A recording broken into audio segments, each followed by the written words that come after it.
Hi, my name is Tony and today I'm going to show you how to make some pumpkin muffins from plantbasedonabudget.com. I have already preheated my oven to 375 degrees Fahrenheit, which is 190 degrees Celsius. And I'm going to take my liners and fill my cupcake tin. This is 1 dozen. And if you don't have these silicone ones that I use, you can also use paper liners, and you can also just grease each of the individual cups in the pan and put the batter directly in the pan. Then I'm going to set this aside while we work on our batter. I love a 1 bowl recipe when it comes to baking. Actually, for anything. I love a 1 pot, 1 bowl, 1 casserole dish recipe because I am not a fan of doing dishes. So I really appreciate that about this recipe. I'm adding in 1 can of pumpkin puree. This is 100% pumpkin puree and it's 15 ounces. I want to make sure that you don't get pumpkin pie filling.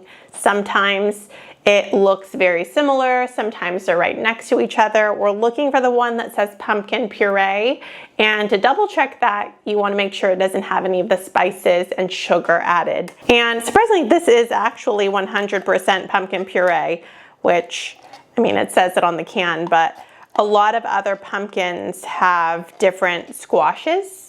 Some of them have some butternut squash, some of them have a variety of different types of squashes. So the fact that this is 100% pumpkin puree is really cool because that's what we need.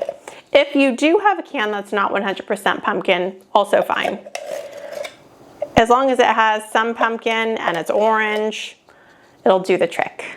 You can also make your own pumpkin puree if you have grown pumpkins or went to the farmer's market and bought some edible pumpkins and pureed it and put it in here. Then add in 1/3 cup of vegan butter at room temperature. You can pop that right in there. I'm using this Earth Balance one. I got it at Walmart and it has 4 sticks in it.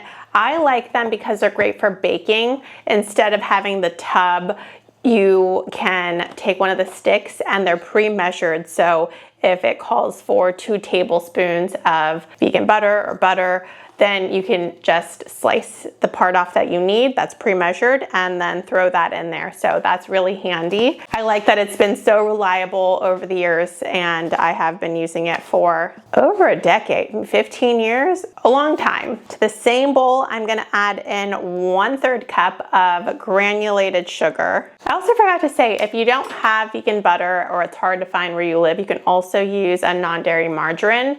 That will work as well. Then take an electric hand mixer and blend everything until it's creamy. All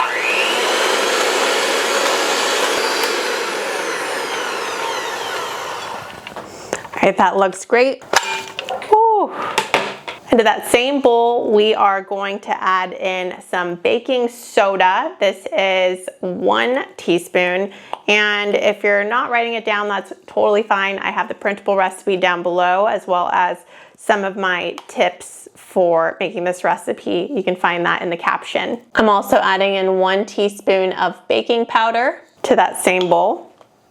1/4 teaspoon of salt. I also like that this recipe is using pantry staples. So a lot of these things I had on hand already. The only thing that I would have to go to the grocery store for really is the pumpkin puree. And sometimes I don't have chocolate chips on hand, which I'm going to show you. I'll be adding those later. But that's something that this recipe can go without. So really all we needed is that pumpkin puree when I went to the grocery store. I'm adding in 1.5 cups of all-purpose flour. I have tried this with 1-to-1 gluten-free flour. I think I used Bob's Red Mill and it worked. So if you know someone who is gluten-free or you yourself are eating more gluten-free, then you can do a 1-to-1 replacement. Add in 1 teaspoon of cinnamon.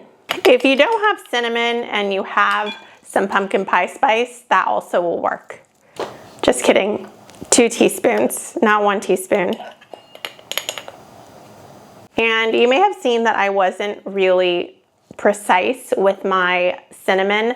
That doesn't matter so much. I do like a stronger cinnamon taste, so you can feel free to have a generous scoop if you really like cinnamon. And if you don't like cinnamon all that much, you can lower that to 1 teaspoon instead of 2 teaspoons. And then add in some vanilla extract. I'm using the imitation one that I usually use because it's so much cheaper.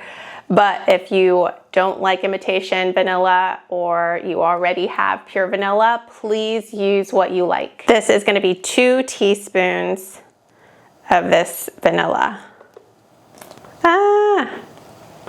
Or a little bit more. Just like the cinnamon that I added in a more generous amount, the vanilla extract is okay as well if you add in a tiny bit more.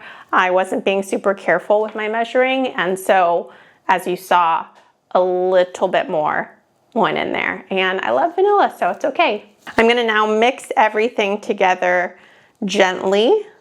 I don't wanna over mix anything. And while we're not over mixing, we do wanna make sure that there is no flour visible. And what I like to do is sometimes just scoop from the bottom, squish on the top, scoop from the bottom, squish on the top. I notice that it usually goes by faster if I do it that way.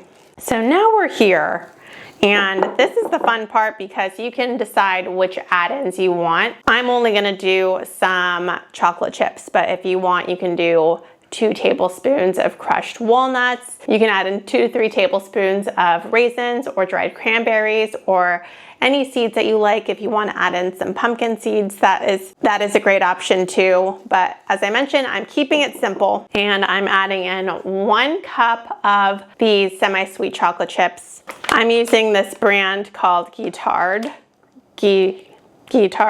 As you know, I really don't know how to pronounce it. I think someone at some point told me how to properly pronounce it, but I have forgotten, I'm sorry. So if you know how to pronounce it, you can leave that in a comment. And I'm gonna fold these in gently, still making sure I'm not over mixing my batter. Okay, that looks good to me. Bring back your muffin tin.